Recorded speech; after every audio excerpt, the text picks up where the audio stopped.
Chapter 11. Who Stole the Tarts? The King and Queen of Hearts were seated on their throne when they arrived, with a great crowd assembled about them. All sorts of little birds and beasts, as well as the whole pack of cards. The knave was standing before them, in chains, with a soldier on each side to guard him. And near the king was the white rabbit with a trumpet in one hand, and a scroll of parchment in the other. In the very middle of the court was a table, with a large dish of tarts upon it. They looked so good, that it made Alice quite hungry to look at them. I wish they'd get the trial done, she thought, and hand round the refreshments. but there seemed to be no chance of this. So she began looking at everything about her, to pass away the time. Alice had never been in a court of justice before, but she had read about them in books, and she was quite pleased to find that she knew the name of nearly everything there. That's the judge, She said to herself. because of his great wig. The judge, by the way, was the king, and as he wore his crown over the wig. Look at the frontispiece if you want to see how he did it. He did not look at all comfortable, and it was certainly not becoming, And that's the jury box. thought Alice. And those 12 creatures. She was obliged to say, creatures, you see, because some of them were animals, and some were birds. I suppose they are the jurors. She said this last word 2 or 3 times over to herself, being rather proud of it. For she thought, and rightly too, that very few little girls of her age knew the meaning of it at all. However, jurymen would have done just as well. The 12 jurors were all writing very busily on slates. What are they doing? Alice whispered to the Griffin. They can't have anything to put down yet, before the trial's begun. They're putting down the names, The Griffin whispered in reply. for fear they should forget them before the end of the trial. Stupid things. Alice began in a loud, indignant voice, but she stopped hastily, for the white rabbit cried out, Silence in the court. and the king put on his spectacles and looked anxiously round, to make out who was talking. Alice could see, as well as if she were looking over their shoulders, that all the jurors were writing down stupid things on their slates. And she could even make out that one of them didn't know how to spell stupid, and that he had to ask his neighbor to tell him. A nice muddle their slates'll be in before the trial's over. Thought Alice. One of the jurors had a pencil that squeaked.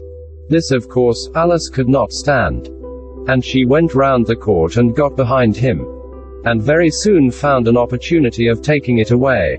She did it so quickly that the poor little juror, it was Bill the lizard, could not make out at all what had become of it, so after hunting all about for it, he was obliged to write with one finger for the rest of the day. And this was of very little use, as it left no mark on the slate. Herald, read the accusation, Said the king. On this the white rabbit blew 3 blasts on the trumpet, and then unrolled the parchment scroll, and read as follows. The Queen of Hearts. She made some tarts, all on a summer day. The Knave of Hearts. He stole those tarts, and took them quite away. Consider your verdict. The king said to the jury. Not yet. Not yet. The rabbit hastily interrupted. There's a great deal to come before that. Call the first witness. Said the king. And the white rabbit blew 3 blasts on the trumpet and called out. First witness. The first witness was the Hatter. He came in with a teacup in one hand and a piece of bread and butter in the other. I beg pardon, Your Majesty, he began, for bringing these in, but I hadn't quite finished my tea when I was sent for. You ought to have finished. Said the king. When did you begin? The Hatter looked at the March Hare, who had followed him into the court, arm in arm with the Dormouse. 14th of March, I think it was, he said. 15th. Said the March Hare. 16th. Added the Dormouse. Write that down. The king said to the jury. And the jury eagerly wrote down all 3 dates on their slates, and then added them up, and reduced the answer to shillings and pence. Take off your hat. The king said to the Hatter. It isn't mine, said the Hatter. Stolen. The king exclaimed. turning to the jury, who instantly made a memorandum of the fact. I keep them to sell. The Hatter added as an explanation. I've none of my own. I'm a Hatter. Here the Queen put on her spectacles and began staring at the Hatter, who turned pale and fidgeted. Give your evidence, said the King. And don't be nervous, or I'll have you executed on the spot. This did not seem to encourage the witness at all. He kept shifting from one foot to the other, looking uneasily at the Queen. And in his confusion he bit a large piece out of his teacup instead of the bread and butter. Just at this moment Alice felt a very curious sensation, which puzzled her a good deal until she made out what it was. She was beginning to grow larger again, and she thought at first she would get up and leave the court. But on second thoughts she decided to remain where she was as long as there was room for her. I wish you wouldn't squeeze so, said the Dormouse, who was sitting next to her. I can hardly breathe. I can't help it, said Alice very meekly. I'm growing, You've no right to grow here, said the Dormouse. don't talk nonsense.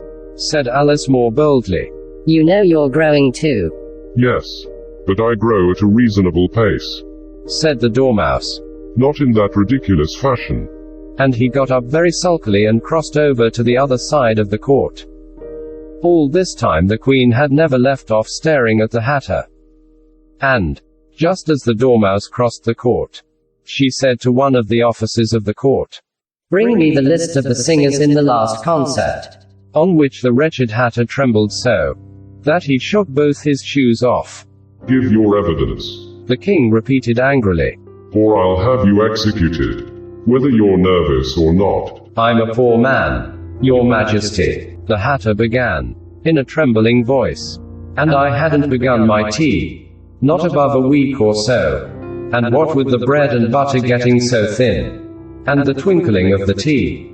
The twinkling of the what? Said the King. It began with the tea, the Hatter replied. Of course twinkling begins with a T. Said the King sharply. Do you take me for a dunce? Go on. I'm a poor man, the Hatter went on. And most things twinkled after that. Only the March Hare said. I didn't. The March Hare interrupted in a great hurry. You did, said the Hatter. I deny it. Said the March Hare. He denies it. Said the King. Leave out that part. Well, at any rate, The Dormouse said. The Hatter went on, looking anxiously round to see if he would deny it too. But the Dormouse denied nothing, being fast asleep. After that, continued the Hatter, I cut some more bread and butter. but what did the Dormouse say? One of the jury asked. That I can't remember, said the Hatter. You must remember, Remarked the King. or I'll have you executed. The miserable Hatter dropped his teacup and bread and butter, and went down on one knee. I'm a poor man, Your Majesty, he began. You're a very poor speaker. Said the King. Here one of the guinea pigs cheered, and was immediately suppressed by the officers of the court, as that is rather a hard word. I will just explain to you how it was done. They had a large canvas bag, which tied up at the mouth with strings. Into this they slipped the guinea pig, head first, and then sat upon it.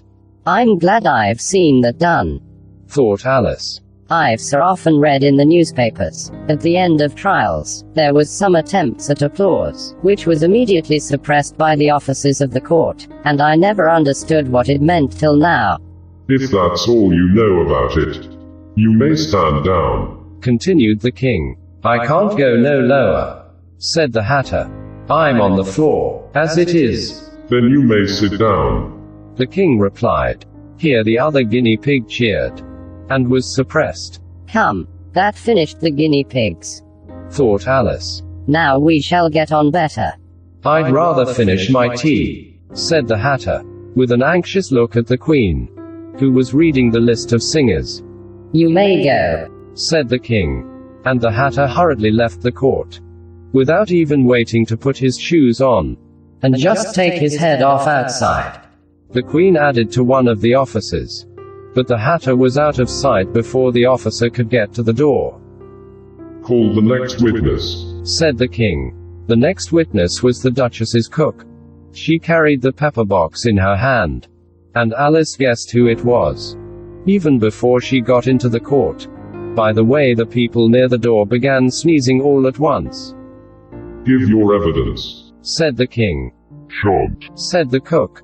The king looked anxiously at the White Rabbit, who said in a low voice, Your Majesty must cross-examine this witness. Well, if I must, I must, the king said, with a melancholy air, and, after folding his arms and frowning at the cook till his eyes were nearly out of sight, he said in a deep voice, What are tarts made of? Pepper, mostly, said the cook. Treacle. Said a sleepy voice behind her. Collar the dormouse. The queen shrieked out. Behead that dormouse. Turn the dormouse out of court. Suppress him. Pinch him off with his whiskers. For some minutes the whole court was in confusion, getting the dormouse turned out. And, by the time they had settled down again, the cook had disappeared. Never mind, said the king, with an air of great relief. Call the next witness. And he added in an undertone to the queen. Really, my dear, you must cross-examine the next witness. It quite makes my forehead ache. Alice watched the White Rabbit as he fumbled over the list, feeling very curious to see what the next witness would be like. For they haven't got much evidence yet, she said to herself. Imagine her surprise when the White Rabbit read out at the top of his shrill little voice, the name Alice.